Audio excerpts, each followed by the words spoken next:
तो आज हम लंच पे क्या क्या खा रहे हैं आप लोगों को वही दिखाने वाला हूँ। देखिए एकदम गाढ़ा गाढ़ा सा दाल बना है, हरा मिर्चा कटा हुआ है और लाल मिर्च है, सूखा लाल मिर्च। और ये हमारा कैबेज फ्राई मतलब पत्ता गोभी, और उसके साथ है मेथी का साग टमाटर डाल के। अब इसको टेस्ट करेंगे गर्मा गर्म चावल के साथ। ये देखिए गर्मा गर्म चावल, एकदम धुआं उठ रहा है भाई। तो ये ले लिया थोड़ा सा साग,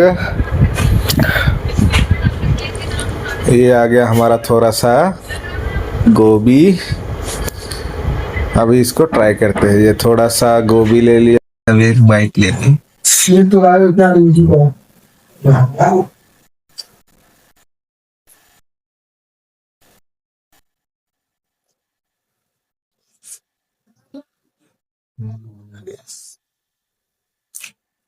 मजा आ गया। थोड़ा सा साग लेंगे।